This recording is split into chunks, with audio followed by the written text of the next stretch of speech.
Muy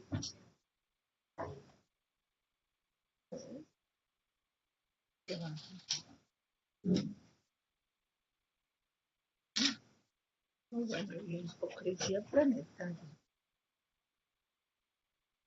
Hola, de nuevo. Bueno, para quienes no me conocen, yo soy Elizabeth Adame, voy a estar facilitando cada una de las sesiones presenciales y bueno, soy la coordinadora académica del diplomado en esta edición. Vamos a abrir con broche de oro. Con la doctora Leticia Calderón Chelis. Bueno, ya les contaba hace ratito, ella es profesora investigadora del Instituto Mora, además es coordinadora de la red virtual Migrantólogos, una red muy importante sobre estudios de la migración. Ella nos va a compartir la clase Revisión panorámica del proceso migratorio de refugio y desplazamiento forzado en la región. Muchísimas gracias, Leti. Es un gran gusto que abras nuestras actividades del diplomado. Bueno, pues muchas gracias, ya me presenté hace rato, así que bueno, creo que igual en el camino van saliendo cosas, y por lo que yo escuché también de las sedes remotas, y bueno, ellos nos están siguiendo ahora, hay varios de los colegas que son psicólogos, y yo creo que eso es muy interesante porque va a dar un panorama que no siempre lo tenemos, ¿no? A veces hay más gente de otras áreas, y eso yo creo que va a ir en el camino de las sesiones, pues teniendo un impacto muy interesante en el diálogo. A mí me gustaría, no me gustaría como quedarme demasiado en eso, pero sí me gustaría saber quiénes somos acá, más o menos, porque yo veo caras conocidas, pero por ahí digo, bueno, es que vecino mío, no sé, ¿no? Entonces, y sí me pasa, ¿eh? Luego voy al súper y me encuentro gente y digo, ay, pero ¿de dónde somos? Pues es que vivo cerca, pero también estábamos en una conferencia el otro día, bueno, eso suele ocurrir. Entonces, sí me gustaría decirme, si quieren, nombre y si vienen de alguna institución y su formación en general, ¿no? Así como para que yo pueda ubicar, y a lo mejor incluso algún ejemplo viene bien al caso con lo que yo pueda mencionar, o evito algún ejemplo. ¿No? Pero entonces, no sé, si quieres tú empezar. Piden de las sedes que si son 140 caracteres o menos. No, bueno, sale, ¿no? El nombre y así. Bueno, mi nombre es Penélope Calderón, vengo de la UASM de Casa Libertad, soy promotora de la salud y siempre mi carrera es trabajar con lo social, entonces trabajo con la comunidad, con mujeres, con niños, entonces por eso yo dije, no, este diplomado lo tengo que tomar. UASM y nombre. Pilar de Negri, es mi segundo diplomado, feliz de volverte a ver y de escucharte. Bueno, ya te veo así en la hipocresía planetaria. Bueno, ahí voy, por eso no nos podemos quedar mucho en esta parte. Ya, ya estoy aquí, ¿no? Listo. Muy bien. Maricruz, psicóloga por la UNAM. Muy bien, Maricruz.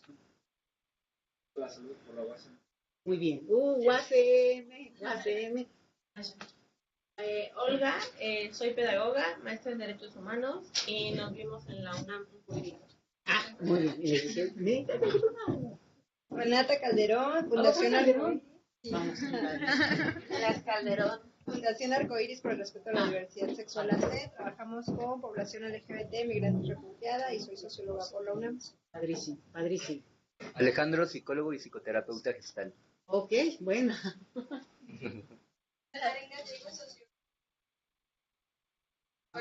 Y la mamá de ¿no? Mi nombre es Guillermo Contreras, deportado hace 2 meses. Estoy trabajando soy voluntario en NODA, otros Dreams in Action. Con razón te veía y decía, pero ya yo creo que nos vimos en alguna de las reuniones de hace poquito, ¿no? Bienvenido a México, ¿eh? Que se acomoden las cosas y que sea leve. Maite Hernández, directora de Relaciones Internacionales, y soy parte de la Organización para el Desarrollo, la Equidad y la Diversidad. Muy bien. Maribel, psicóloga por la UNAM, y coordino la atención social en el Centro de Atención y Apoyo a Migrantes de ODET. Ok.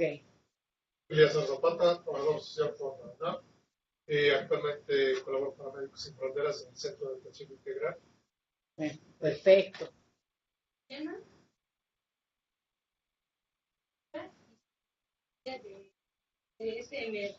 Muy bien. Bueno, a Janet que está allá, Janet, por favor. Hola, Janet Corona del CIDE. La van a ver todo el tiempo. Pero échale ganita, es que falta como 100 caracteres. Ah, perdón, es que era para ahorrar los demás. Ah. Pero voy a estar coordinando a el grupo de nuestros compañeros que están online. Ok, muy bien. Alma Patricia García, por la psicóloga clínica por la Universidad Iberoamericana. Me dedico a violencia familiar y psicoanálisis.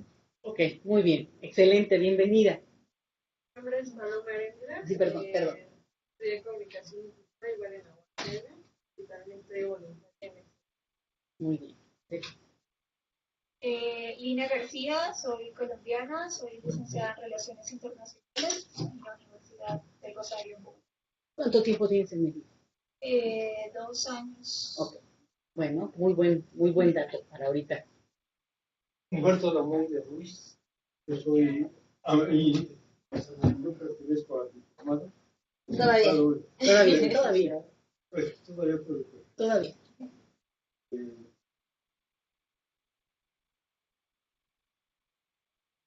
Mi especialidad ha sido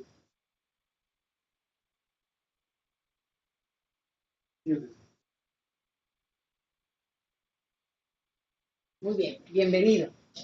Hola, Norma, soy psicóloga social y colaboro con la Comisión Mexicana de Defensa.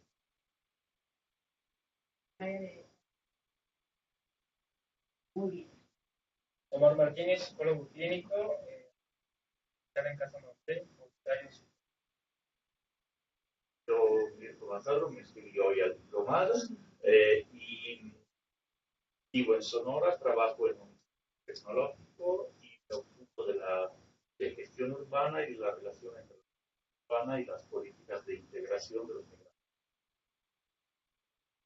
Alejandro Vargas, de la ONG. Por favor, Diana. Hola, Diana Torres, de la UAM, de Ciencia Política y pues de Iniciativa Ciudadana. De las que también, de base aquí. Bueno, este es mi primer año en Iniciativa Ciudadana y como tal en el diplomado, yo soy Jaciel Leos, egresada de la UVM, Campus Hispano, y soy licenciada en Relaciones Internacionales. Muy bien. Pues a ver, ahorita la pobre se va a empezar a agarrar motores aquí. Hola, buenas tardes, yo soy Ana María. Por la UNAM, actualmente trabajo en el Tribunal Superior de Justicia de la Ciudad de México. Hola, yo soy Esmeralda, graduada de la Facultad de Derecho de la UNAM y Muy bien, ok, muy bien. Bueno, pues es importante esta primera parte, digo, obviamente no puedo hacer lo mismo con quienes están lejitos, pero por ahí a lo mejor nos pueden mandar así en 140 caracteres ya, esta lista, no solo el nombre, porque puede dar muchas pistas. Y yo, fíjense que más que hacer una presentación, bueno, voy a hacer una presentación, pero lo que quiero es hacer una provocación. Porque yo creo que una de las cosas que son interesantes, y también ahora escuchando sus perfiles, no es que yo los tenga que convencer del valor del estudio o el acercamiento psicológico, emocional, pero sí les voy a explicar cosas que creo que son muy útiles en términos del momento en que estamos discutiendo el tema de la movilidad humana. Y yo creo que desde esa perspectiva, bueno, una de las cosas que a mí me interesa es como que cambiar la narrativa de lo que hemos oído en general del tema migratorio, primero que nada como que una cuestión que suele ser vista como que es la de otros, ¿no? Esta cosa a partir de la cual, bueno, vemos, y esta es una imagen que me parece muy interesante y por eso yo lo mencionaba, como el tsunami migratorio. La foto es recurrente y todos la hemos visto en Europa, bueno, en relación a Europa, en relación a Estados Unidos, en relación a Canadá, en relación ahora con México. Las hordas de gente que va caminando y que entonces nos van a invadir y es un tsunami. Y esa foto tiene una intención política. Y la intención política es justamente generar esta visión de pánico frente al tema migratorio. El tema migratorio se ha dado, es parte de un proceso de la humanidad, pero sí déjenme que les diga que también el hombre no es nómada por naturaleza. El hombre es sedentario, hombre, mujer, no, que me empieza a cuidarme con esto, pero es cuando los seres humanos han tenido condiciones para establecerse, para generar condiciones de caza, de siembra, de alimentación. Se han generado las grandes civilizaciones. Entonces, en realidad, los seres humanos han sido nómadas por necesidad. Y cuando han logrado asentarse, ahí está. Bueno, dicho esto, que eso es un primer planteamiento al revés de lo que siempre oímos, no, los hombres.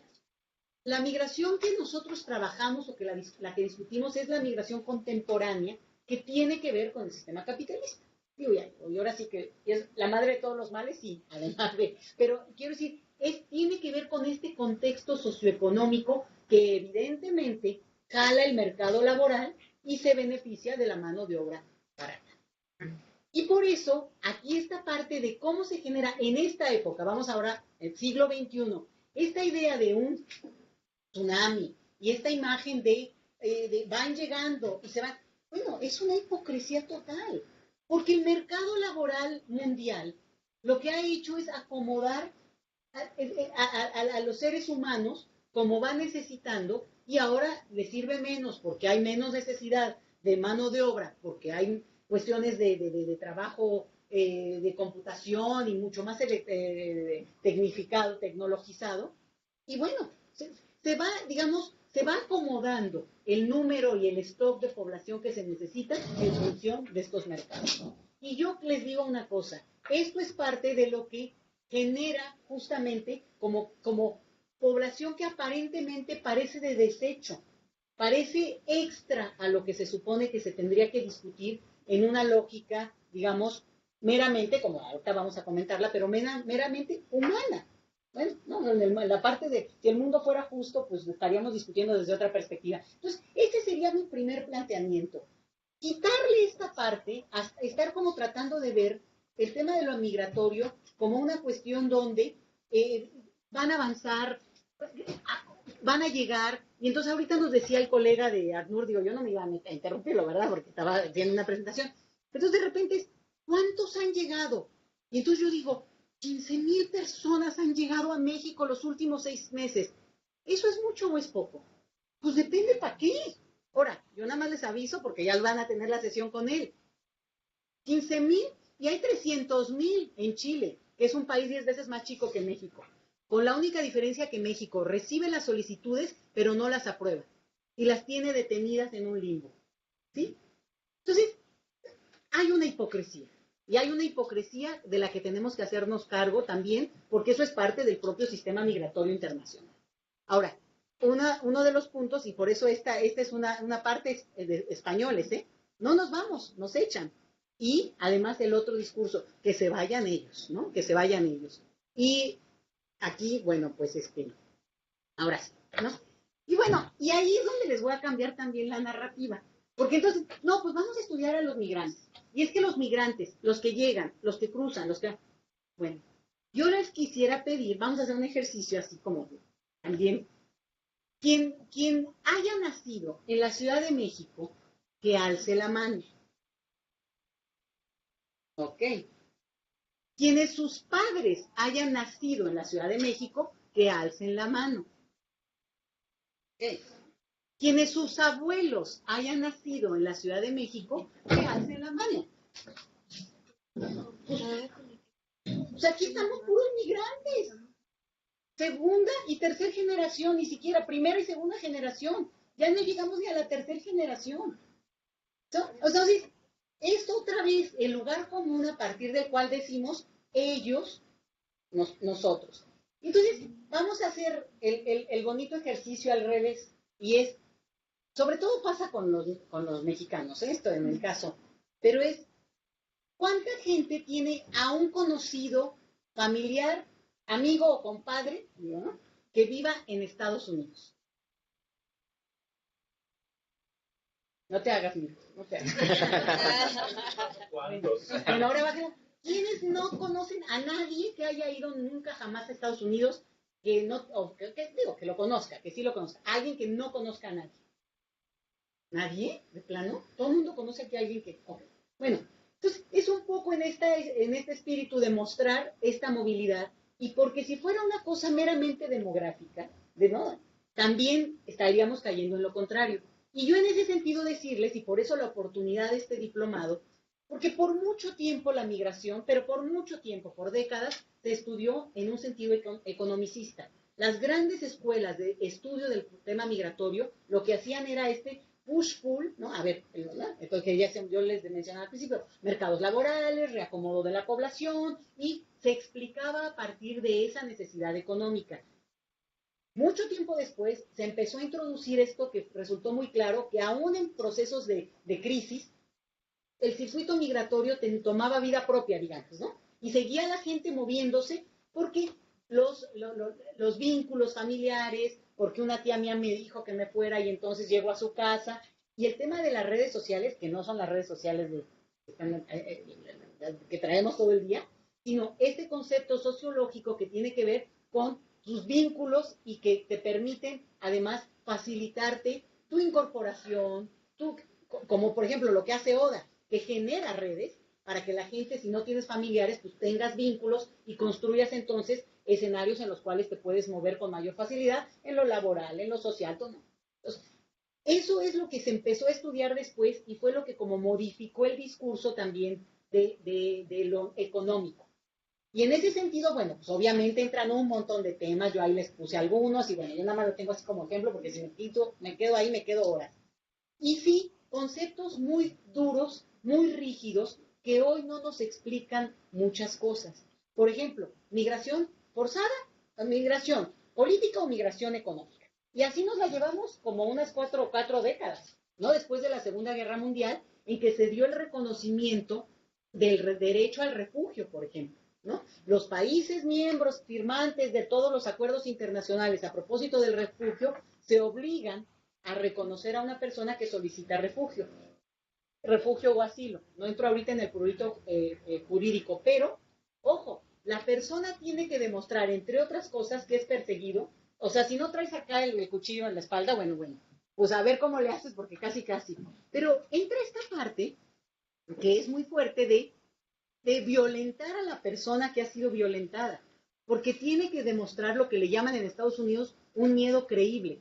O sea, no es nada más que tengas miedo, que tu miedo me convenza, que realmente yo crea que suficientemente es el temor como para que eso justifique que yo, tan benévolo como soy, te acepte en este país, ¿sí? Entonces, ahí tienes que esas dos categorías, y así nos la llevamos mucho tiempo, pero además tomó una forma muy interesante, que en la actualidad hay un debate muy potente, que tiene que ver con que la migración económica, como un sesgo, pues de clase social, y un sesgo muy, en general, de gente pobre, sin recursos, versus migración política por cuestiones de ideología, de persecución, y entonces había una parte donde, ¿cuál es cuál? ¿Dónde está al momento en que estamos discutiendo ahora, que tiene que ver con una condición forzada de migración, e incluir la cuestión económica como un causal? Digo, esto es muy teórico, porque todavía los abogados estamos en ese debate, pero es una causal de migración forzada. Es decir, ¿en qué momento también la situación económica precaria forza a migrar? No es una elección, y esa es una discusión fuerte. ¿Quién dijo que era de la OIM por acá? Bueno, ese es un debate fuertísimo que tenemos, por ejemplo, cuando hay toda una condición que dice la OIM hace varios años en uno de sus informes, es que la migración en última instancia es un acto de democracia, de democracia personal, porque la persona toma la decisión y decide moverse, y es real, hasta un punto. Pero también, o sea, por eso lo complicado, porque hay también toda otra parte que condiciona esa decisión. Entonces, lo que les quiero tratar de decir con esto es que dejar las categorías duras, ¿no? Es desplazado por esta puerta, por favor. Usted es asilado político, váyase para qué lado. Económico, bueno, váyase a sembrar, porque aquí lo que necesitamos son trabajadores, ¿no? Eso dicen en Tapachula, ¿eh? O sea, entonces yo creo que hay una serie de cosas que estamos en un momento en que se está revolucionando esta discusión sobre el tema migratorio. Entonces, bueno, esta es una. Y les incluyo un concepto que me parece que es muy interesante porque está ahorita en el debate público muy fuerte, y es el de aporofobia. Ya oíste, ¿no? Y es una discusión que plantea una teórica muy interesante, filósofa política española, Adela Cortina. Dice, a ver, aquí tenemos una fobia a lo migratorio, como el tema xenofobia. Hay un malestar, un desencanto, una molestia extrema hacia los migrantes, o tiene que ver con su origen de clase. Porque cuando llega alguien, digamos, VIP, ¿no? Bueno, al contrario, ¿no? O sea, hay un recibimiento incluso como muy, muy abierto. Y sin embargo, hay una cuestión claramente dura a nivel mundial. Ahorita no voy a decir de nada, después me voy a ensañar un poquito con el país de origen de uno, pero porque yo creo que si uno no es autocrítico, pues entonces como andas criticando a otros, ¿no? Pero me parece que es un punto que es interesante el de empezar a decir, a ver, aquí esa es parte de la hipocresía, que hablamos de, no quieren a los migrantes, hay un rechazo muy claro hacia un tipo de migración, y es el resultado también de un proceso económico que ha generado este tipo de realidad internacional, ¿no? Entonces, bueno, las categorías, por eso les decía, al final de cuentas son formas en que se empieza a ver esto así como cajones, cuando en realidad lo que tenemos es que es un proceso, la migración, creo que es lo más interesante, es flexible, se está, no se está, se puede ir, venir, y que lo que tenemos es un mundo donde la desigualdad, que esa es la otra coordenada para entender la migración, está latente. ¿En qué sentido? En que en el momento en que tú lo que tienes es personas con el gusto enorme de poder ir por el mundo, digo, si tienes el recurso, ¿no? Te puedes ir y consigues la visa, pues puedes ir, pues puedes mover. Si algo ha generado la globalización de los últimos décadas, es una capacidad de encontrarnos a través de medios tecnológicos, pero también por la movilidad física que se ha conseguido. Los aviones, las fronteras, ¿no? Se han vuelto más porosas. Sí, si tienes el recurso. Y el recurso incluye la visa. Y la visa también tiene, como los pasaportes, hay como un índice de los pasaportes más prestigiados y los menos prestigiados. Y el nuestro está, pero nuestro mexicano está bastante abajo del índice. Quiere decir que más países limitan tu entrada sin visa, por ejemplo. Hay países que pues, nada más con decir American Citizen, pásele, porque casi que lo ven que van a barrer dólares atrás de la gente, cuando también eso es parte del lugar común, ¿no? Pero, bueno, esto es como para decirles que lo que vamos a discutir también acá, a propósito de muchos de los temas, muy desde la perspectiva emocional, pero tocan con esto. Y un tema que es muy fuerte, pero yo creo que es como que el gran mensaje, tiene que ver con que lo que hemos aprendido, de manera dolorosa, yo lo quiero decir porque es muy duro, es que la migración resulta que nunca es definitiva. Y pues como muchos dicen, bueno, hasta que te llega la última, porque nada más ahí. ¿Por qué? Porque de repente hay esta fantasía de la hubo. Yo les estoy diciendo a lo mejor mucho en teoría, pero esta cosa de, bueno, los mexicanos que se fueron a Estados Unidos y se establecieron en Estados Unidos, y entonces ya se hicieron de allá y luego mandaban remesas y todo un escenario re bonito y acá contando las remesas, ¿no? Así como, bueno, ¿no? Y la pobreza no se movió en 30 años, ¿no? Y en las comunidades de alta recepción de remesas, empobrecidas. Entonces, a mí que no me vengan a decir que esas remesas se usaron productivamente, ¿no? Más bien, ese es otro tema, pero como una cosa acartonada. La población que se fue, o ahora los que vienen y que se quedan. Bueno, no, lo que estamos experimentando los últimos años es justamente esta movilidad, ¿no? Que de repente los que suponían que estaban ya en un lugar asentados, tienen un retorno no deseado, contra su voluntad, pero que es parte de la experiencia que se está viviendo. Y entonces, ¿cómo reaccionan las instituciones? ¿Cómo reaccionan las sociedades? Es parte de lo que hace más doloroso o menos doloroso ese reencuentro entre las personas. Entonces, creo que estas son de las cosas que vale la pena tener ahí en el archivo, porque pensarla como el otro es el migrante. Y a lo mejor cada quien podría hacer una historia así familiar de preguntarle a Umberto Lamoglia de dónde venía su familia, y te sorprendería, digo, tú no, porque ya sé que sabes tu historia, pero esta cosa cuando uno dice, ¿cómo habrá sido y cuándo fui yo ese primer generación o ese bebé que hay, por cierto? Ahorita les voy a ir pasando estas cosas muy bonitas porque me traje el libro de Sebastián Salgado, que es parte de la experiencia y que si nos involucra así, yo creo que implica dejarlo de ver como como una cosa de buena onda, de voluntad, sino también de incorporación a ese proceso. Preguntarles, ¿no? ¿Cómo habrá sido? Y en ese sentido yo creo que uno de los grandes cambios que hay hoy, y yo se los diría que no tiene tiene muy poco, es esta discusión que se vuelve cada vez más potente, y es dejar de decir que la migración es voluntaria. Y la migración, dicen estos colegas españoles, solo es voluntaria quien puede sobrevivir con dignidad en su entorno social y decide hacerlo en otro lugar. Y claro que hay un universo de personas que pueden hacerlo y que además se les facilita hacerlo. Pero cuando tú estás en una situación en la que puedes estar viviendo en un limbo migratorio, bueno, eso no es una migración forzada porque implica una situación de estrés permanente, ¿no? Entonces, creo que ese es de los cambios importantes de los últimos, yo les voy a decir, 40 años en términos del estudio y la incorporación de este debate. Verlo así cambia la narrativa, ¿eh? No, ustedes no se lo imaginan, pero empezar a entender que el que migra tiene un nivel de como decían unos amigos míos guatemaltecos, forci voluntario. O sea, pues sí me fui, pero me llevaron, ¿no? Algo así. Y por ejemplo, de repente uno dice, la migración altamente escolarizada. No, pero pues ese es distinto. A ver, ¿qué tanto lo es cuando la elección, digamos, no es extrema en el sentido de otras experiencias, pero si ya lo llevamos lo desglosamos más, podríamos decir, a ver, ¿qué tanto lo es cuando las oportunidades últimas de permanecer en el lugar te hicieron voltear a otras partes con oportunidades que claro que te da tu escolaridad, pero que te ponen en un umbral de que tal vez no era específicamente lo que te habías construido como imaginario?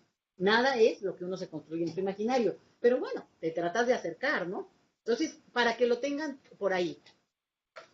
Y ahí es donde entra esta parte que nosotros aportamos desde el diplomado, que tiene que ver con esa migración como una maleta, que siempre es como la caricatura, ¿no? El dibujo. La migración es una maleta. Sí, pero esa maleta carga muchas cosas. Y por mucho tiempo se ha estudiado como una parte donde se cargan efectivamente cultura política, que si los mexicanos votan o no votan en Estados Unidos, porque la cultura autoritaria de su país de origen, ¿no? Que si la situación de las remesas es por un aspecto que se mantiene con la familia de origen, o sea, todo eso se ha estudiado. Pero justamente una novedad, incluso es una novedad en términos sociológicos, en el estudio de la ciencia política, incorporar el tema de los afectos, los sentimientos, para no irme más lejos. La discusión ahora muy reciente con la elección, ¿no? Que algunos decían, es que la gente tiene que ser fría y calculadora y pensar pragmáticamente lo que le conviene y qué candidato, porque tiene... Y otros decían, es que un voto es sentimiento, es me late o no me late, me la juego o no me la juego, y eso, dejar de pensar que es barbarie, ¿no? Que es muy primitivo. Bueno, somos en última instancia seres profundamente primitivos porque nuestros sentimientos, nuestras emociones están como parte íntegra de un proceso, en el caso de la migración, donde no es posible hablar del proceso migratorio sin hablar de los afectos. Y me van a decir, ay, pero qué obviedad. Pues, ¿qué creen? Sorpresa. Toc, toc, toc, toc. En este país tenemos, yo creo que será unos 3, 4 años, 5, 6, hablando de esos dos encuentros. De este tema de migración, bueno, pues por eso la novedad. Porque de por sí en el caso mexicano nos cuesta trabajo acercarnos al tema emocional. Pues porque duele, ¿no? ¿Qué les puedo decir? Una experiencia que yo tuve con un grupo y bueno, te las cuento ya como para abrirme con ustedes, pero decirles, ¿no? Yo fui con mexicanos en el exilio, una reunión así, bueno, puras historias realmente tremendas, ¿no? Las que merecen la pacificación de este país, unas historias muy duras que seguramente muchos de ustedes conocen muy bien. Y entonces, a una reunión y empieza a hablar cada una de las personas víctimas y cuando me toca hablar a mí, empiezo a llorar y no puedo parar de llorar. Entonces es la vergüenza más grande que he pasado en mi vida, porque la que era moderadora y que iba a dar la palabra, porque me tenía profundamente conmovido lo que estaba oyendo. Ya lo había oído, pero me paralizó el sentimiento. ¿Y qué quiero decirles con eso? Que eso yo lo puedo decir, bueno, soy una persona muy emocional, pero en general sería poco profesional porque se separan las cosas. Porque nosotros tenemos un ámbito donde el que va a trabajar con el otro, pues tiene que siempre tener esta distancia. Seguramente los que tienen más experiencia psicológica, pues obviamente tienen un nivel de acercamiento distinto, pero no, con este tema es una novedad. E incluso hay gente que dice, no, es que hay que darles atención psicológica a las personas, y se entiende como que cuando los están mandando, ¿verdad? Están llegando a México deportados, a ver, cuénteme cómo se siente. Bueno, ¿cómo quieres que te diga, mi niño? O sea, ¿qué quieres que te explique? En una incomprensión también del trabajo emocional con las personas, como desde una perspectiva meramente, hagan de cuenta, como el cura que va a escucharte y ya toda la solución y ya puedes seguir en paz, ¿no? Y eso es parte de lo que hay que ir afinando juntos, construirlo, porque en realidad no es que esté construido, ¿sí? Entonces es como un trabajo que tampoco puede ser, y van a haber experiencias interesantísimas acá, cuando grupos como Sin Fronteras han inventado formas de acercarse a los grupos que están en movilidad, no que hayan sido o que sean migrantes, sino los que están en procesos de movilidad. ¿Por qué? Pues porque la gente no tiene tiempo para el psicoanálisis. Irme a sentar así, pues si no, necesitan comer y necesitan encontrar la escuela para los niños y digo, lo que ya sabemos, ¿no? Entonces, eso es lo que me parece que también implica que desde un campo que combina y reconoce el impacto emocional de un proceso, al mismo tiempo también reconozca la dureza de ese proceso, ¿no? Y lo que implica ser creativos e inventarse formas para atenderlo. Bueno, ¿no? Y bueno, yo aquí es donde les quiero contar, y van a oírlo porque desde nosotros tenemos una súper especial para ustedes, y es que en una parte del diplomado, se habla de partes teóricas y técnicas, pero hay un colega español que acuñó el concepto de síndrome de Ulises, y tiene que ver con una noción muy interesante, el doctor Ashotegui, que va a tener una sesión ya por finales de septiembre, principios de... ya les diré. Pero el caso que es interesante es que afina el concepto. Quienes son psicólogos aquí lo van a entender mucho mejor, en el sentido de que hay una lectura que patologiza a las personas, porque claro, una persona deprimida, triste, alterada, nostálgica permanentemente, pues como que no se espera esa reacción, se espera que pues, la gente esté acá, simpática, optimista, y échale ganas, ¿no? El Mexican style, tú échale ganas, no te me apachurres, ¿no? Y eso a veces es contradictorio, porque la persona efectivamente está en un duelo, y en un duelo que puede ser, yo se las digo así, aunque te vayas por amor, aunque hayas migrado por amor, pues duele dejar las cosas, aunque sea una oportunidad, ¿no? Se trabaja mucho con migrantes, personas que van a estudiar fuera del país, de sus países, porque entonces de repente hay el entendido de que, además de todo, te quejas, ¿no? Una beca, una oportunidad única en tu vida, y cuando regreses vas a tener además un posgrado. O sea, ¿qué te pasa, no? Y pues no, las reacciones de las personas pasan por un duelo que tiene que ver con la nostalgia, con la ausencia, con la lejanía, con estar en otro lugar donde tú de repente efectivamente te quieres mover, pero aún así te duele, ¿no? Todos estos procesos que ocurren también a lo largo de la vida, porque a uno le duelen cosas que pasaron, ¿no? Dejar la infancia, dejar la adolescencia, pues le duele a las personas y hay que trabajarlas. Bueno, en este caso duele esa ausencia, ese tipo de ausencia. Entonces, lo que dice el síndrome de Ulises es que el problema es cuando no se observa que hay una parte natural, digamos, que tiene una etapa y tiene una necesidad de expresarse y de comprenderse y de acompañarse y pues de hacerle caso, porque también duele, ¿no? Y otra que puede ser patológica, pero no es que lo primero sea patológico. Y en ese sentido, hacer esa clara distinción, esto a lo mejor más para incluso psicólogos o psiquiatras, ahí sí. ¿Por qué? Porque tiene implicaciones en términos de una intervención de otro tipo, porque puede desbordar incluso cosas que uno trae y que, bueno, pues ya ahí sí personalizadas.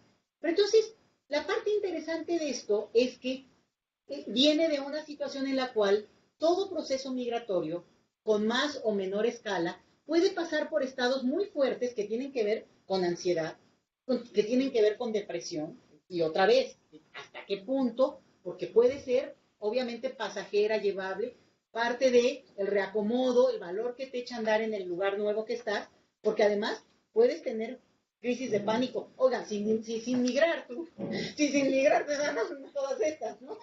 Y una que es muy fuerte y que ahora estamos trabajando mucho, y yo creo que a ustedes les va a interesar mucho, tiene que ver con, obviamente, el estrés postraumático. Porque el proceso mismo de moverse, sobre todo en condiciones difíciles y en condiciones de vulnerabilidad extrema, donde no hay una situación en la que tengas claridad de lo que va a pasar, pues te genera este estrés postraumático. Y esa categoría que se usa para casos extremos, ¿no? En condiciones, por ejemplo, lo que estamos viendo mucho, y acá habrá gente experta porque veo que trabajan con comunidades, pues obviamente la gente viene huyendo de situaciones horribles que, ojo, le pueden haber pasado, oyeron que les pasaron a otros. Y eso es parte, y ese es otro punto que también hay que reconocer. El miedo no necesariamente tiene que ser porque ¿qué me pasó? Como les decía, tienes que traer acá y para demostrar que es un miedo creíble, ¿no? El cuchillo o que la herida, ¿no? Que eso se usa mucho, pues, para justificar los casos. Ahora nos decían de alguien que tuvo un problema, me parece que era en San Diego, y que lo lamentamos mucho, pero justamente es tan hipócrita el sistema legal que lleva a esos extremos, a que al final de cuentas, algo que te pasó te pueda beneficiar. Entonces, el manejo, ¿no? Esto que pasa mucho en Estados Unidos, más que acá, porque acá, bueno, ya que logres avanzar con un caso jurídico, ya sería un avance, ¿no? Pero entonces, justo yo creo que este es uno de los puntos que empieza a conectar, y es esto. Sí hay condiciones que merecen y que requieren una atención que a lo mejor, incluso en términos de técnica, es acotada, pero que necesita recibir ese apoyo. Y no es nada más, a ver, cuéntame, ¿cómo, y de dónde viene? No, necesita este seguimiento que un especialista hace. Y que este diplomado, por ejemplo, quien es especialista puede avanzar en ese nivel, y quien no lo es puede tener la sensibilidad o para acompañar, para escuchar o para canalizar. Que también esa es la otra, ¿no? Aprender a canalizar y reconocer y no negar eso es un punto en el cual pasamos de percibirlo como melancolía, ¿verdad, Clara? A decir, bueno, esto es una situación que requiere que se atienda y formar gente. O sea, estamos en un momento generacional también en el cual formar expertos en ese campo, y seguramente por como veo a muchos que son muy jóvenes también, pues es un momento excelente, ¿no? Que implica pues, la maestría o el doctorado, ¿eh? No este diplomado, lo que sigue, uno. Otros, ya el solo hecho de tenerlo en el radar cambia la visión. Y porque dice el doctor Achotegui, y justamente cuando lo conozcan van a ver que es encantador, que tiene que ver mucho con esa gran odisea que provocó, digamos, la imagen del migrante por naturaleza, vamos a decirlo así, que es Ulises enfrentándose a todos todas esas aventuras que se generan en la odisea, pero que al final regresa y que, sin embargo, tiene que reponerse a ese retorno que también es muy difícil, ¿no? Un retorno donde ya no lo quieren. Y por tanto, ese retorno, eso que logra Ulises, es digamos, una canto a la vida en el sentido de decir, y al final de cuentas, puedes reponerte. Sin que abaratemos el concepto, y les voy a decir cuál. Hay un concepto que ahora se utiliza como para todo, ¿no? Que tiene que ver con el resiliencia, ¿no? Y es un concepto muy interesante y muy potente, porque al final se incorpora como esta capacidad de las personas, de las comunidades, de la madera, del techo, del piso, para deshacerse y poderse restablecer, ¿no? Se usa muy, estoy bromeando con esto, sino porque viene de la mecánica, efectivamente, no de ahí viene. Entonces, el problema es que es un concepto que es bondadoso, porque se puede hablar de que como muchas personas pueden tener un nivel de fragilidad y sin embargo salir adelante. Se ha jalado demasiado el concepto y de repente puede llevar a un punto en el cual, bueno, pues si usted no es resiliente en esta lógica, pues entonces está jodido, ¿no? Porque, pues qué cobarde, ya no llore, señora, pues ni modo, así es la vida. y échele ganas, el Mexican Style, échele ganas. ¿No? Como ¿y cómo están? Pues, ¿cómo te imaginas? Entonces, aguas con estas cosas como que de repente, en un uso que abarata la misma profundidad de lo que se quiere decir, que no está mal, porque es como tratar de sacar lo mejor de cada uno, lo mejor de una comunidad, sí, pero en el reconocimiento del duelo, de cada quien. Porque hay gente pues que es azotada, bueno, válgame, no hay gente que es más nostálgica, les decía yo, sin ni moverte de tu barrio. Y eso es parte de lo que esta perspectiva no se ha incorporado en los estudios de migración, no se ha incorporado en los acercamientos de la migración. Ahora ya muchos en los albergues y todo, ahora dicen, bueno, vamos a incorporar la salud mental. Hay que tener cuidado.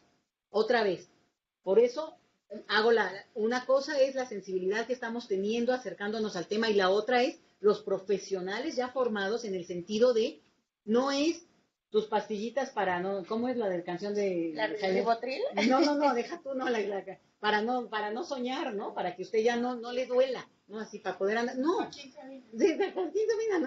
Que me encanta, pero ¿qué es el punto, no? ¿Cómo vamos construyendo ese punto medio que nos permita que se incorpore y se fortalezca el reconocimiento de la salud mental que de por sí le falta a este país, ya, imagínense otras partes, pero que tampoco se abarate, como lo que les decía, de un concepto potente, importante, pero que de repente ya todo es resiliente, y yo les digo, ¿y si no lo eres entonces? ¿No? Y yo hago aquí una pausita para decirles algo que creo que es interesante para no perderse, y es que estamos en un momento en el que este tipo de conceptos de acercamiento, de una visión distinta del proceso migratorio, de los procesos migratorios, porque no hay una forma de moverse, ni una experiencia única, también se juntan con varias coordenadas que tengan en mente, que son fundamentales.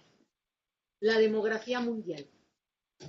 La demografía mundial marca la migración, o sea, la necesidad de mano de obra, el mercado laboral, ya saben ustedes, sociedades que se están envejeciendo y que entonces requieren mano de obra, pero también al mismo tiempo tienen una resistencia a esa mano de obra, y otras sociedades que empiezan, México es un país que empieza su transición demográfica hacia la vejez, ¿sí? O sea, llegamos a un punto en el cual este país ha sido un país exitoso en términos de con un momento de mucha crisis que repuntó el embarazo de adolescentes, pero muy exitoso en términos del control natal. Ya las familias en este país tienen menos hijos que hace 30 años. Eran 5 o 6 mínimo y ahora estamos en 2.3, es el promedio nacional, ¿no? Lo cual no quiere decir que se ha logrado el éxito completo, pero también eso sí implica que la curva de demografía se movió en un país como México. Pero ¿qué creen?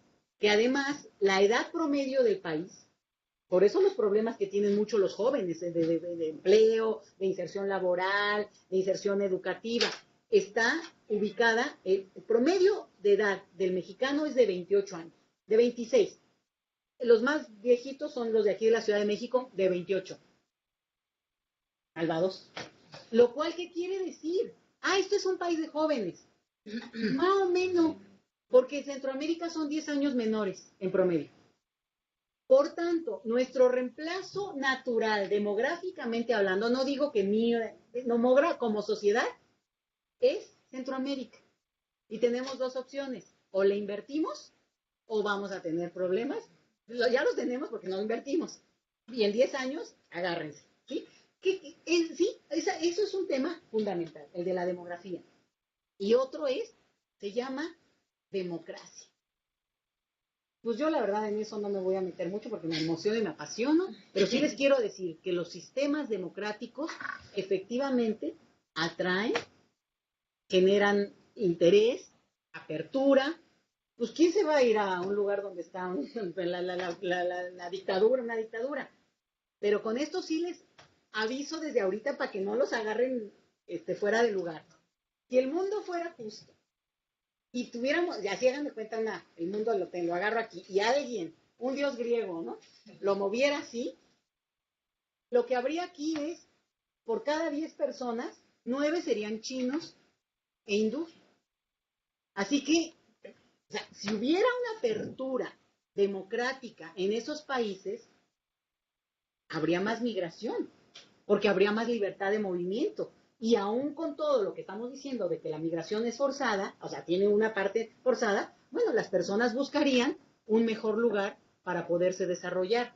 Entonces, eso implica que el que tiene que cambiar no es solo el migrante, sino las sociedades en relación a los migrantes, a su imaginario que construyen respecto al otro. Y ese es un reto, digo, aquí hay gente, aquí ahorita estamos muchos que somos mexicanos, pero también lo digo para Centroamérica, que nosotros tenemos una visión muy crítica de la situación de los mexicanos, en este caso, en Estados Unidos, y bueno, ahora con Trump, bueno, acá no hay bronca, no es la piñata, él quiere que nosotros seamos su piñata, pero para nosotros es nuestra piñata favorita también, porque le tupimos diario, y hay razones, pero hay una parte donde en una situación digamos, de reconocimiento, México es un país que no tiene una actitud que corresponda a su experiencia migratoria. No recibimos como pensamos que nos deberían de recibir. Y eso, por eso les decía, se los aviso para que no me los agarren fuera de lugar. Implica que en algún momento, en el tiempo, tampoco mañana, calma, pero se está dando ya un cambio demográfico, porque esa es la revolución silenciosa. La demografía va por abajo. Van pasando cosas y uno cree que no pasa nada. Pero entonces, yo aquí no pregunto, pero de repente, ¿por qué no tienes 5 hijos? No, pues es que porque estoy estudiando. ¿Por qué? O sea, porque eso es el cambio demográfico, porque la demografía es también el cambio de mentalidad, bueno, o la mentalidad de las personas respecto a en dónde están. Entonces, esta es una situación que no podemos dejar fuera. Y por tanto, en el proceso migratorio, entra también esto. Hace rato que decían, sí me parece que era muy interesante tenerlo ahí y decirlo. El proceso, un país que se desarrolla, México es la 14 economía más rica del mundo, ¿eh? O sea, nada de que los pobrecitos mexicanos y que si ahorramos mucho vamos a salir adelante, van a ver que sí, pero además eso implica que tiene un compromiso internacional y por tanto no hay forma de que se haga loquito, ¿no? Bueno. Y paso a este punto que es interesante y es central también, como del léxico, vamos a decir, del léxico de lo migratorio. En migración se habla mucho de generaciones, como para decir, si eres de la primera generación, la que nació en el lugar que venía no sé, de Italia o de Alemania, ¿verdad? Ese es el lugar de origen y esa es como los migrantes. La primera generación sería los que nacen en el país ya al que llegan. Y después, la segunda generación, los nietos y así, ¿no? Bueno, entonces, hay todo un mito que se ha creado a partir de las generaciones. Y entonces, como esto es una cosa medio gringa, pero les encanta, pero ahora se inventó, y ustedes lo van a saber muy bien, la generación 1,5. Es esa, bueno, porque les digo que en los estudios sociológicos y de todo tipo, se hacen cajones. Entonces dicen, bueno, la generación 1,5 son aquellos que nacieron en un país, pero se fueron chiquititos y por tanto se socializaron en otro país.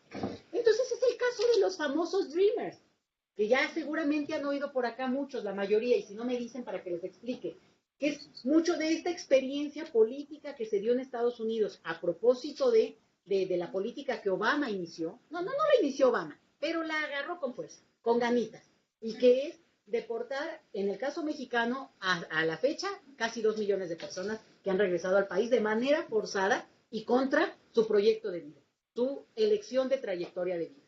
Y entonces, en ese escenario, lo que es muy fuerte es que, ¿cómo explicamos esta experiencia? Pues son chicos, hoy jóvenes, que pues se fueron chiquitos, al llegar a otro país, con o sin documentos de sus padres, ¿no? Y tampoco ellos, crecen, se socializan en el American Way of Life, en la vida estadounidense, en las escuelas estadounidenses y en el idioma más común que en Estados Unidos, que es el inglés. Digo, porque hay otros idiomas, pero digamos, ¿no? ¿Y qué ocurre? Entonces, esa es la generación 1,5. Pero bueno, ya lo llevamos, ya hay hasta 1.8, ¿verdad? No los hago bolas con eso. Pero, ¿por qué es importante esto?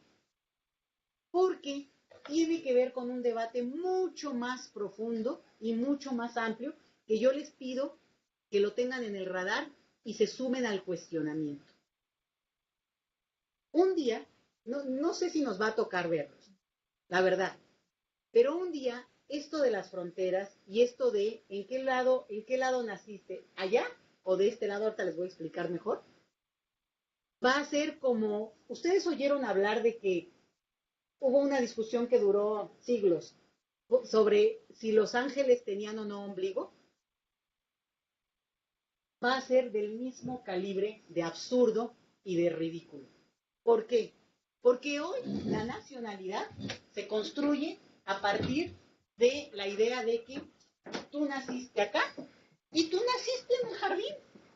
Puede ser una distancia ridícula. O sea, que el lugar de nacimiento defina la historia de vida de una persona es un absurdo contemporáneo de nuestra vida. Les digo, no, creo que no nos va a tocar. Se me hace que esto se va a llevar poquitos más añitos. Pero, bueno, pues con suerte, pero el debate está, ¿eh? Y el debate es así. ¿Qué tanto lo que le llaman la lotería del lugar de nacimiento? Si uno pudiera escoger dónde nacer, pues dices, a ver, en el escenario mundial, ¿qué creen que escogería un africano? ¿Nacer en un lugar donde hay hambruna o nacer en Holanda? A ver, es como de lógica. Claro, a lo mejor en este pragmatismo también chauvinista, decir, bueno, no importa. Es parte del discurso que tiene que ver con la construcción de los estados nacionales en el siglo XVIII y XIX. Y esta idea de la tierra, la sangre, se lleva en las venas. Y es fuerte, porque también al mismo tiempo toca lugares del lugar común, por ejemplo, para los mexicanos es la calambra, ¿no? Entonces, este nivel de absurdo, de definir dónde se nace, y por eso está ahí mi raíz, y por eso me identifico, muestra claramente que esto que les estaba diciendo las generaciones no es real. Es que tu herencia es... ¿Cuál herencia? ¿Dónde está esa herencia por el lugar físico? A eso me refiero. No a la parte sociológica, no a la parte, otra vez, afectiva, no a la parte de construcción de vínculos, sino a este imaginario en donde, por ejemplo, lo que tenemos, y nosotros lo estamos viendo mucho con el retorno migratorio, es gente que tiene toda una cultura, y decía yo incluso el idioma, pues porque ¿qué hablas cuando vas en prepa? Pues además no quieres hablar con tus papás, entre otras cosas, ¿no? Y hablas en el idioma de... Ayer yo fui a la presentación de una película que seguramente la mayoría aquí vieron, que se llama Un día sin mexicanos. Y entonces preguntaban en el público, una persona decía, pero es que, ¿por qué los papás mexicanos no les enseñaron a sus hijos español? Y dice, yo oigo a los que hablan inglés acá, ¿no? Y ni les entiendo, hablaba inglés la persona, y no les entiendo. Bueno, pues porque hablan inglés de jóvenes. Pues la señora pues ya no era muy joven que digamos. Entonces, hay lugares comunes que también necesitamos abrirnos y educarnos a esos temas, porque al final de cuentas, esta idea de que lo que te hace y te da, y no solamente en el sentido, digamos, de tu noción de pertenencia, sino también en tu sentido de derechos, es el lugar físico, casi que el ombligo, ¿no? ¿Dónde está tu ombligo? Ahí es donde tú perteneces. Cuando ese lugar incluso podría desaparecer, hablando en términos de la naturaleza, que vaya que esté enojada últimamente, pues podría desaparecer. Y por tanto, entra todo el tema de entonces de dónde soy, no en el sentido jurídico de apátrida, sino en este sentido filosófico que les planteo. Entonces vienen muchos temas que están ahí en el debate y que al final acaban lastimando a las personas. ¿En qué sentido? Que hay naciones más prestigiadas que las otras. Y esto viene, si lo empezamos a cuestionar más, de una lógica colonial. A ver, ¿por qué, digamos, ¿no? ¿Por qué seguimos cargando y reconstruyendo esta idea de, bueno, es que, pues viene, ahora sí que de Europa, me van a perdonar, porque aquí, y tiene que ver con una idea que seguimos reproduciendo infinito, y también con esta idea que al final genera un perfil de hospitalidad que es muy filantrópica y no es una hospitalidad con derechos, ¿sí? No es el reconocimiento del otro, sino de buena hondez, ¿no? Somos buena onda, y bueno, a ver, pero no en términos de incorporación en marcos legales, en serio. Entonces, por eso hay algunas cosas que la migración hace muy evidentes. La patria. No, hombre, pues para los que crecimos en esa cultura, porque bueno, aquí es un país que es fuerte en esos temas, ¿eh? Y yo creo que sí hubo un cambio muy fuerte a partir de los años 80, 90, que el país se desdibujó también en términos de esta política que tenía la homogeneidad de un partido único, que empezó a abrirse a una pluralidad, y hoy discutimos temas muy diversos que ni se podían mencionar. No quiere decir que se acepten, pero se discuten, ¿no? No estamos en debates potentes, creo yo.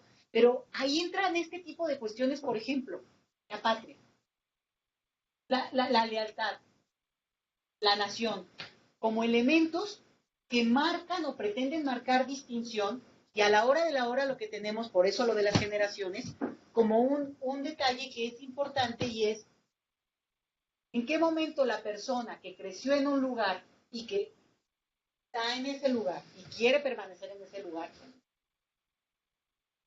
se le dice, no, tú no perteneces. ¿Qué te da el derecho para decir que no perteneces? ¿O quién tiene el derecho para decir, bueno, pues aquí sí me hallo? No, pues esa expresión tan mexicana, tan bonita. No, pues sí me hallo, ¿no? O sea, es como que es más natural, tendría que serlo. Pero bueno, dado que el escenario jurídico político se mantiene, ténganlo en mente, porque este es un elemento de enorme sufrimiento para la gente, ¿no? Y esta cosa obsesiva que tenemos por identificarnos a partir de lo nacional, tiene una parte linda, porque bueno, al final el folclore, esta está buena, esa no la pierdan, no la perdamos, y menos la parte gastronómica, pero vayamos dándole más sentido, porque por eso me traje esto del Twitter ¿no? Porque hay que sentirse orgulloso de haber nacido en un sitio si nadie elige dónde nace. Pues porque nos lo han dicho, y porque además antes era, bueno, todavía creo unos, ¿no? Que morir por la patria. Ay, pero por Dios, ¿qué es eso? Y nos la creímos porque es la construcción de los estados nacionales, y así se construyó el mundo. Bueno, estamos en una reconstrucción de ese mundo. El problema es que volvemos al concepto que yo les mencionaba de aporofobia. Hay quienes pueden sentir el gusto de decir, bueno, yo nací en México, y quiero vivir en cualquier parte del mundo, y es probable que lo consiguiera, ¿no? A ver, con él, no sé, en Salma Hayek, ¿no? Puede vivir donde ella quiera. ¿Quién le dice que no? Y por cierto, en primera generación de inmigrantes en este país, por cierto, ¿no? El orgullo nacional. O sea, a eso voy, a que lo cuestionemos desde otra narrativa, que ya no nos dejemos engañar con esto de, es que los mexicanos, a ver, los mexicanos somos así, ¿cómo? O sea, ¿qué mexicano? ¿De qué parte? Y no consumir este lugar común. A mí me ha pasado con colegas jóvenes deportados a México, una experiencia que es creo que muy bonita, porque retrata muy bien. Me decía una chica, mira, yo desde niña fui mariachi, niña mariachi, pues con mis papás y toda mi familia son mariachis, ¿no? Pues vivían en Los Ángeles toda la vida. Pero entonces resulta, mariachis y escuelas de mariachis, ¿no? Y ella, cuando viene a México, cuando la retachan a México, dice, bueno, primero, aquí nadie va o sea, nada más vas a mariachi cuando estás borracho, ¿no? Es como que, o sea, no es una cosa que vas a la clase de mariachi. Y no hay escuelas de mariachi. Y a ella le dolía eso. Porque para ella, su defensa de lo mexicano era niña mariachi, ¿no? Y iba con toda la banda y su vestido precioso y todo. Entonces, una de las cosas que platicábamos es cómo hay un punto en el cual, cuando tú estás en un ambiente hostil, exacerbas tu identidad, o lo que tú construyes como tu identidad. Entonces, si lo mexicano es mariachi, pues mariachis todos y escuelas de mariachi. Cuando esa parte, otra sí, pero cuando esa parte de tu identidad no está en riesgo ni nadie te la está cuestionando, pues nadie va a escuela de mariachi, te vas directo al Tenaza, ¿no? O sea, sí, a lo que voy es que en condiciones de vulnerabilidad la gente exalta Eso, y hay que verlo con respeto, pero también entender que a veces no corresponde con, me decía también otra chica, me dice, es que nosotros los mexicanos, esto fue en El Paso, Texas, a ver, ahorita no hay nadie en El Paso, pero me decía, es que nosotros los mexicanos somos muy respetuosos de la idea de la familia, porque para nosotros la familia es lo más importante. Y yo le dije, ja, la familia mexicana es súper patológica. Y claro que nos amamos, a ver, que no se entienda mal, nos amamos y nos apoderamos de los hijos hasta que tienen 30 años y no los dejamos, ¿no? Pero hay, a ver, digo, estoy hablando con gente experta acá. Hay una parte muy patológica de que construye también personalidades débiles, vinculadas, ya sabemos, ¿no? La familia nugget mexicana es muy potente y nos da fortalezas, pero también nos tate quieto, ¿no? Nos mantiene quietecitos y entonces eso es parte del cambio cultural que hay en el país en general. Y estoy hablando aquí en un ambiente seguramente cosmopolita, de gente educada, con oportunidades. Váyanse a Oaxaca, donde todavía venden niñas. A ver, ¿de qué estamos hablando? Entonces, ese es el punto donde estas generalizaciones no sirven, pero sí permiten, digamos, digo, en esto de la familia mexicana sí es un lugar común, está bueno para película y que en Hollywood vendan más, o sea, me gusta y me encanta, la parte esa les digo, no la pierdan, pero como expertos no podemos, digamos, reproducir ese discurso, porque de repente esta colega decía, esta persona con la que estaba platicando yo, dice, porque aquí en México, nosotros los mexicanos, allá en México, los abuelitos, a ver, si hay un país donde hay una violencia contra la población de tercera edad, es México, ¿eh?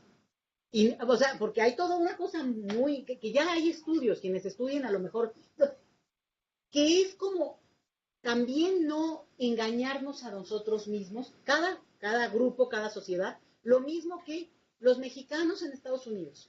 Es que les pasa, hay muchas cosas donde, bueno, efectivamente la sociedad estadounidense tendrá sus Donald Trumps y además presidente, pero tiene otras. Es una sociedad profundamente abierta al cambio, hay gente muy progresista, hay gente muy, digamos, liberal en muchos sentidos, infinitamente más que México en lo general. Entonces, a lo que voy es, sobre todo en este tono de acercamiento más emocional, reconocer estas otras coordenadas para no ir por la vida, no la migración, los mexicanos, no los que retornaron, pues es que sí, hay una diversidad.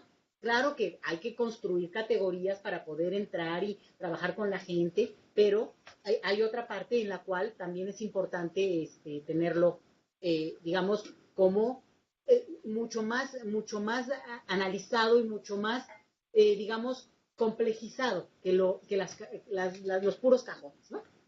Y digo un par de cosas más porque nada más ya me está aquí, ya pasé mi papelito, ya como que... estoy llorando. A platicar a su casa, señora. Nada más cosas. Bueno, México, país frontera, pero aquí creo que estoy con puros expertos y digamos, no me quiero quedar mucho aquí. Evidentemente, México es un país de tránsito, de retorno, obviamente el país de migración. Con un detalle importante, yo creo que nos hemos engañado mucho, por mucho tiempo en el país, de decirnos que somos un país muy hospitalario. No, es que cuando los españoles vinieron en los años 40, eso ya pasó como que hace un rato, y luego los sudamericanos, bueno, primero las cifras no corresponden, y ahorita ya los jóvenes que están haciendo todo el revisionismo histórico, nos dicen cosas que hubo muy fuertes, que en esa lectura que nos hemos construido, la élite política utilizó de una manera muy interesante ese discurso de la hospitalidad sin transitar a una hospitalidad cosmopolita contemporánea. Hoy estamos en ese debate y estamos dando la lucha, ¿verdad, Asya? Aunque llore Asya.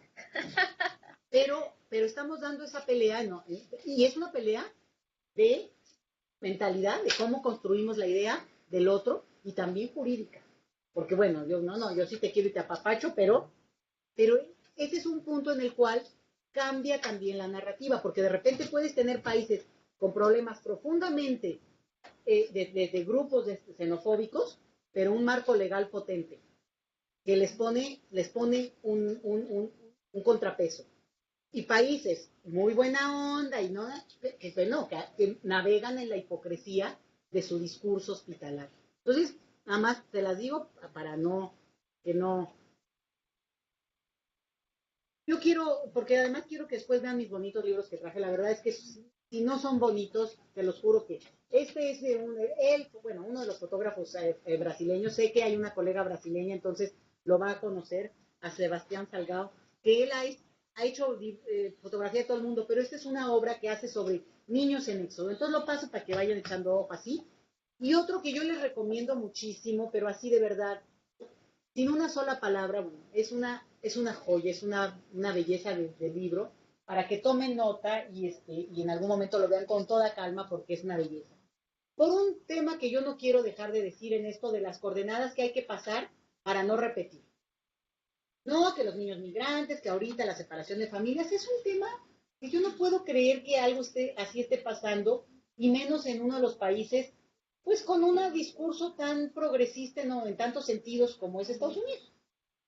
Esto de la separación de niños migrantes. Sin embargo, llamarnos a sorpresa es lo que nos debería de sorprender. Como que ni siquiera han pasado 4 años y pues ya se les olvidó esto. Por eso me di a la tarea de buscar, porque Donald Trump, porque Obama fue muy criticado en su tiempo por ser un presidente que digamos, no protegió, vamos a suponer que no lo fomentó, pero no protegió la unidad de las familias y hubo una deportación muy fuerte que inició tiene que ver con producto de la crisis de 2008, pero que se da ahí. Y en México, miren de qué año es este bonito cartel de México no me abandones, porque ese discurso, y ahí es donde parece que no aprendemos nada. Si nosotros hubiéramos aprendido algo, digo como sociedad, como contexto y como la clase política sobre todo, del tema de el retorno forzado al país, no estaríamos viviendo las experiencias que estamos viviendo ahora. Porque esto no empezó ahorita, tiene por lo menos 10 años y de una manera constante.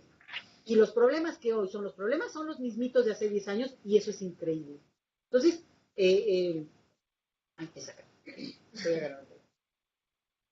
Otro punto, y simplemente decírselos, vamos a ver cómo se da el debate con el nuevo gobierno. Ahora sí ya lo podemos decir porque ya hoy ya le dieron sus cartas credenciales a López Obrador, pero este es un tema muy delicado porque aunque en México hubo un cambio en la ley migratoria, bueno, hubo una ley migratoria en el 2011, en 2014 se inició con el gobierno actual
No se escucha.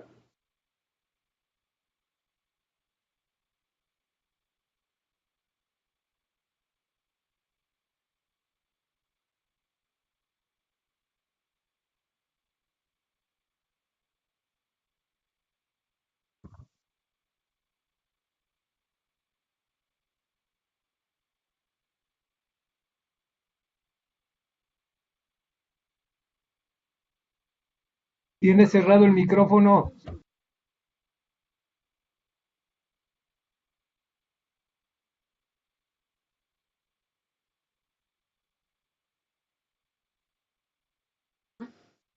Ahí está. Ahora sí ya nos escuchan, ¿verdad? Sí, muchas gracias. Que se repita, por favor. Para luego le pregunto. Y bueno, y cosas que también, digamos, bueno, yo les dejo como sugerencia no, es que no, y que lo puedan tener en mente porque creo que les puede ser muy ilustrativo. Este es un librito de Valeria Luiselli. Ella es una chica que escribió este librito, es chiquitito así, que se llama Los Niños Perdidos, y ella estaba de traductora en los juzgados en Estados Unidos, en Nueva York, y a propósito de toda la guía para que los niños pudieran declarar, que ahora es peor, y digo, eso nos podrán hablar mucho después los consulados, ella escribe lo que los niños le van diciendo, y creo que expresa muy bien la experiencia de estos niños que están en Estados Unidos, que están detenidos en Estados Unidos, un número importante son mexicanos, pero ojo con un elemento central, cruzaron México antes. Y parte de lo que vivieron y de lo peor que vivieron no es solo el origen de la razón por la que salen de sus países, sino también el tránsito por el país. Y eso no lo podemos dejar pasar porque si no, es una de las cuestiones que nos lleva digamos, a acotar demasiado el tema como en una cosa de lo que la televisión nos lleva a discutir, lo que nos obliga a discutir, y qué malos son estos gringos, qué malos, y vaya que son, no quiero minimizar eso, pero no quiero quedarme en ese lugar común. Y la otra que, bueno, para mí es así, bueno, que no tiene forma de verse distinto, y es que cuando uno ve esta foto, que tiene que ver con una experiencia actual, presente, la gran tragedia mundial que es la guerra en Siria, y de repente es la mismita imagen que 50 años antes, 70 años antes, y es parte de lo que es como nos hemos dicho no repetirlo y se repite, y eso es como tenerlo ahí también, ¿no? Porque uno también puede aprender mucho, y tendríamos, o sea, me parece que no aprendemos, y sí aprendemos al mismo tiempo, de esa lectura que da la historia, porque es parte de lo que al final de cuentas, pues también permitió que muchos pudieran sobrevivir en este escenario, o que esas experiencias de quienes estuvieron ahí para escucharlos, para ayudarlos, para canalizarlos, bueno, también se dio, tal vez no tan profesional como lo vamos a lograr después nosotros.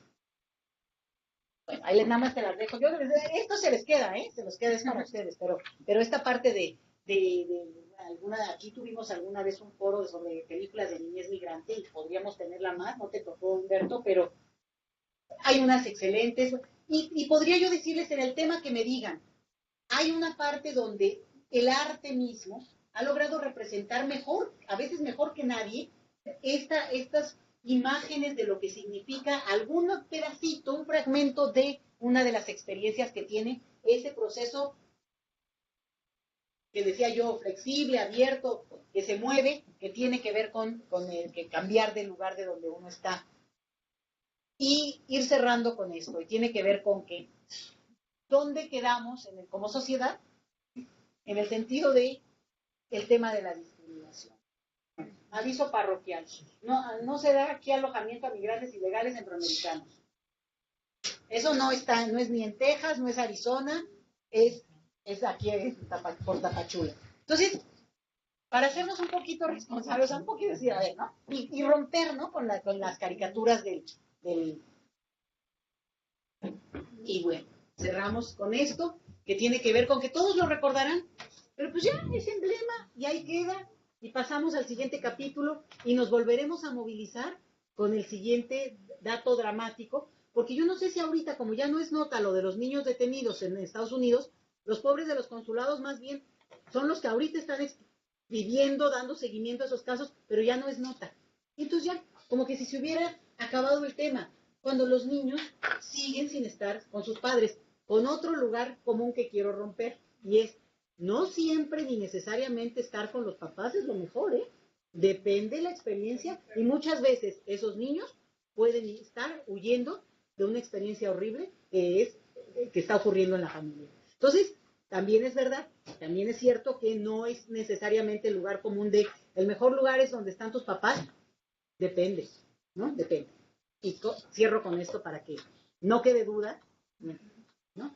Pero que tengamos en cuenta que Trump, dice este colega, es solo un caballo de Troya para una partida de fanáticos que han anhelado durante mucho tiempo una teocracia cristiana extremista, y Mike Pence, su vicepresidente, es uno de sus guerreros más poderosos.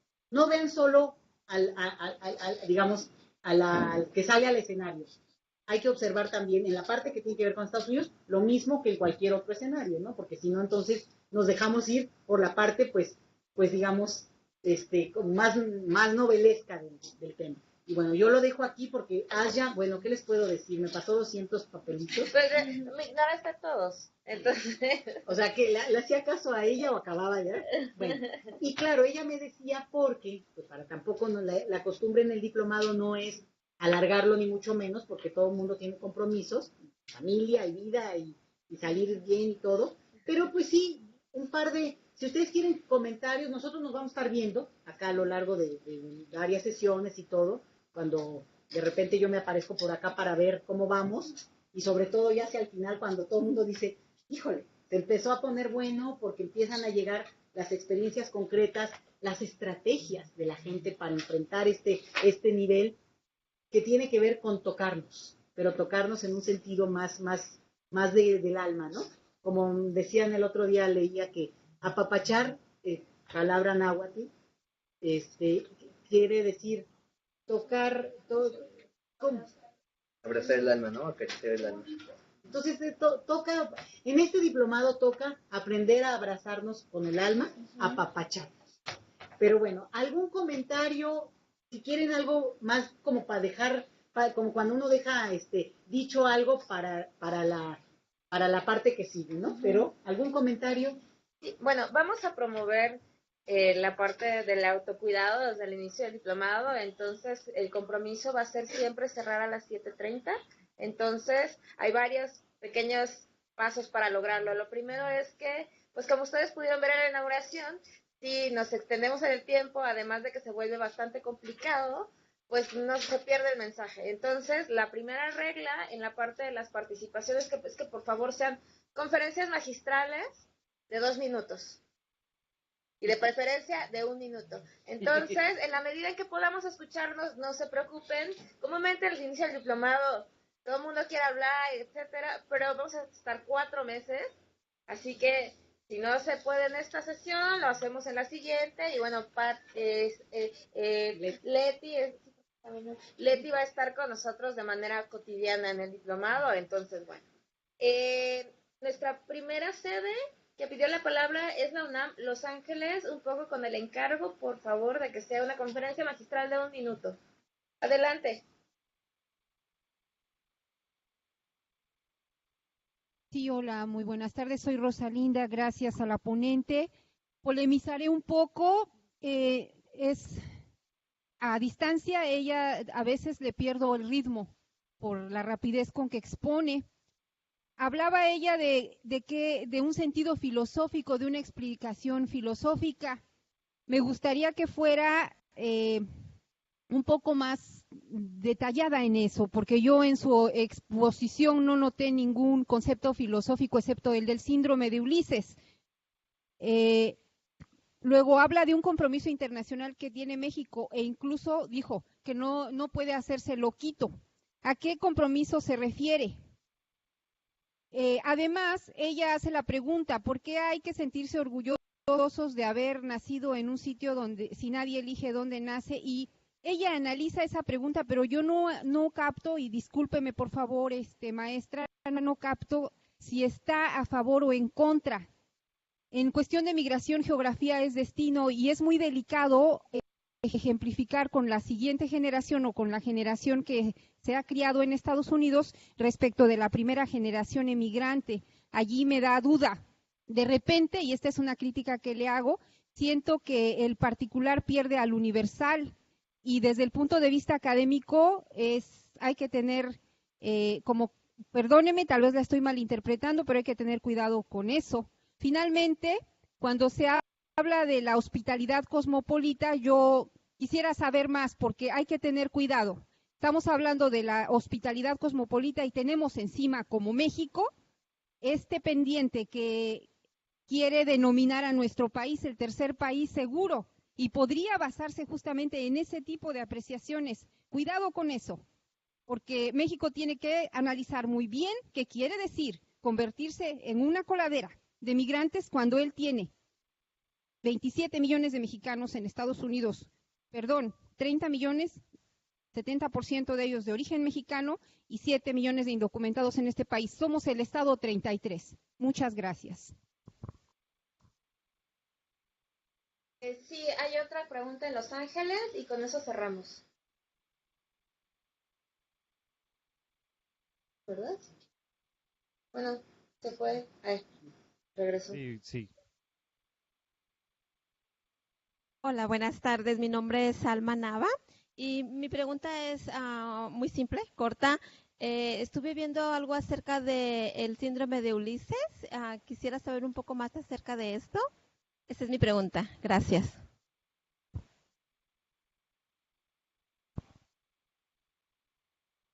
Gracias, Sofi. Adelante. De momento no hay ninguna más fuera. ¿No quieres que tomemos también la pregunta? ¿Sí? De una vez, sí. Pero hay alguien que de una vez, ¿no? Para que podamos también, como decías tú, cerrar como... Sí, es que ya los agarramos cansados. No es obligatorio nada, más bien. Yo nada más quisiera decir que, yo me puedo extender en cada tema 3 horas, ¿no? Bueno, no tanto, pero... Y yo creo que es justo la idea, y yo lo dije desde el principio, a mí me gusta provocar, a mí me gusta salirme del lugar común, y yo veo que en el tema migratorio repetimos incansablemente las mismas cosas. Entonces, es bueno las aportaciones que hacen, no me acuerdo el nombre de la primera...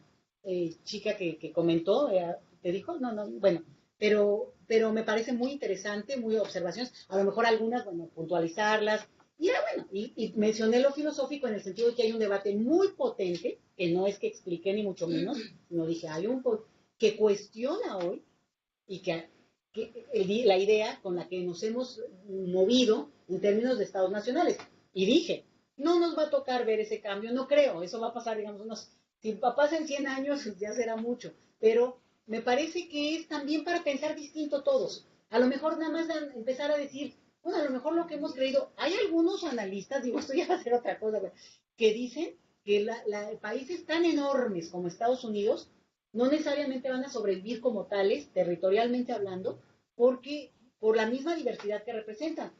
Les recuerdo, la Unión Soviética era un país. Entonces, eso es como más para decir, a ver, no nos lo creamos tanto todo. Y la otra es, tiene toda la razón, yo sí creo mucho en la hospitalidad cosmopolita y no tiene nada que ver con tercer país seguro, ni siquiera se menciona porque ni siquiera lo menciona. Y México efectivamente ha firmado absolutamente todos los acuerdos internacionales sobre el tema que me digan. Tortura, contra la tortura, obviamente, ¿no? Contra la tortura, contra los derechos humanos, a favor de los derechos humanos.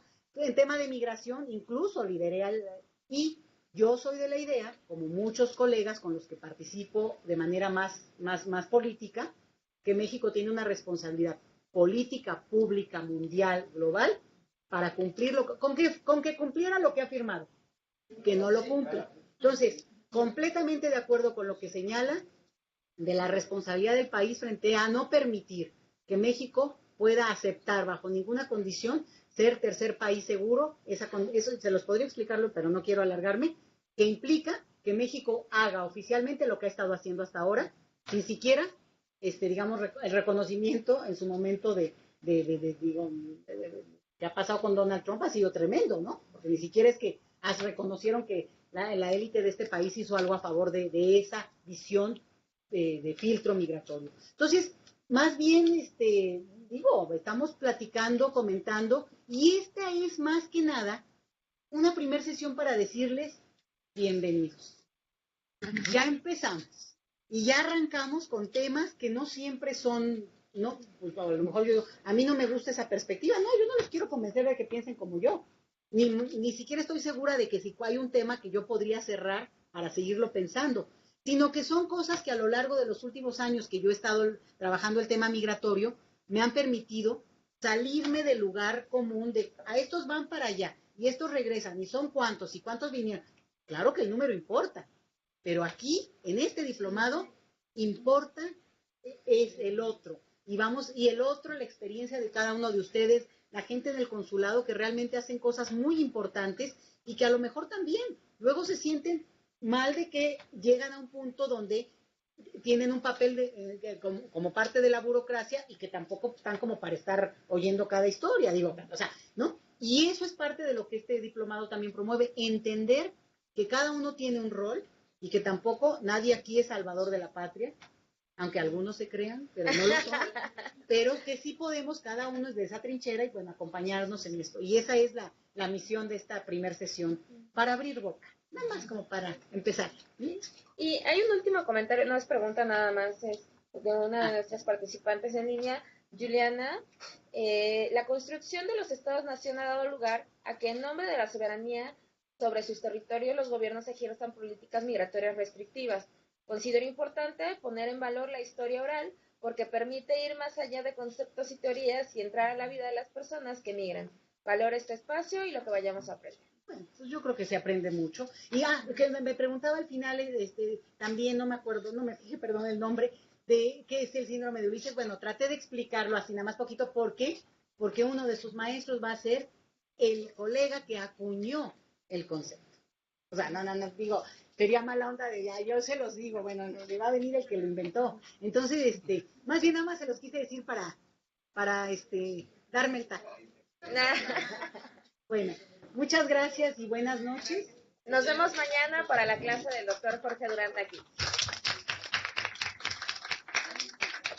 Todos, a todas, menos a Los Ángeles. Los Ángeles se quedan, por favor. Porque me acuerdo que en el programa vamos a resolver cosillas ahí.